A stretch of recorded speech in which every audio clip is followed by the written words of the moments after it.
Ibi ni byo bintu biri gutera impfu nyinshi ku isi, ugasanga umubare w'abantu benshi bari kugenda bapfa bitaba Imana, batari barwaye, nta kibazo cy'ubuzima bari bafite, ugasanga umuntu yari aryamye yabyutse, ugasanga yapfuye. Ibibazo biri kugenda bibaho henshi cyane mu Rwanda ndetse no mu bindi bihugu bigiye bitandukanye. Wakwibaza ngo biri guterwa n'iki? Biterwa n'iki se muri make? Ndahari ngo ngusobanurire. Banza urebe neza ko wakoze subscribe, ubundi tubane muri video zose zanjye mbagezaho. Ikintu gitera ibi bintu wakwibaza ngo ni iki? Kwiseguza akaboko.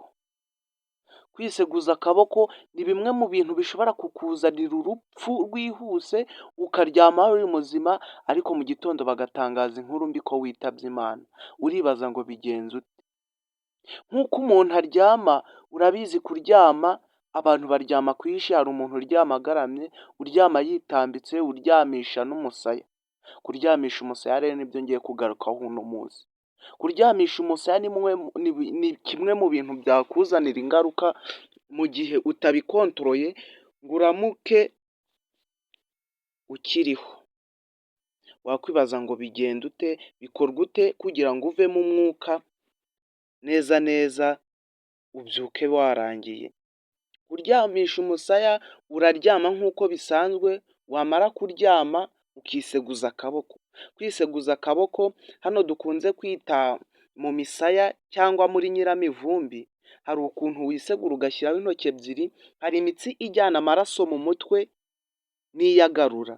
Iyo mitsi rero iyo washyizeho izo ntoki ukaryamira umusaya ugatsindagira cyane, nibyo bishobora kukuviramo ingaruka. Ukuntu bigenda rero, iyo mitsi iyo wamaze kuyipfuka, niho ugatangira kurota inzozi mbi cyane, amakuru mbese ntabashe gutambagira mu mubiri neza, ubwonko ntibubashe kwakira amakuru ava mu mutima ajya ku bwonko, ugasanga bitangiye kuba ikibazo. Iyo bikomeje gutyo rero mu gicuku cy'ijoro, niho usanga ushaka kubyuka ukumva uraboshywe cyane, ukumva kubyuka birakunaniye. Niba bijya bikubaho, ndaje ndakubwira n'umuti wakoresha kugira ibintu byirinde. Ukumva kubyuka birakunaniye, muri make ukumva wowe ushaka kubyuka ariko kubyuka bikanga. Icyo kibazo nicyo kiba cyabayeho, imitsi ijyana amakuru ku bwonko uba wayiborotse, wamara kuyiboroka ubwonko ntibubone ukuntu bwakira amakuru, umutima ugatangira gutera cyane, ibyo bishobora guhita bikuviramo urupfu rwihuse. Imitsi ijyana amakuru ku bwonko yitwa nervous system, niyo ishobora gutsikamira, umutima ugatera cyane, ubwonko gutekereza bikanga, ugasanga niho uryamye ugaherayo.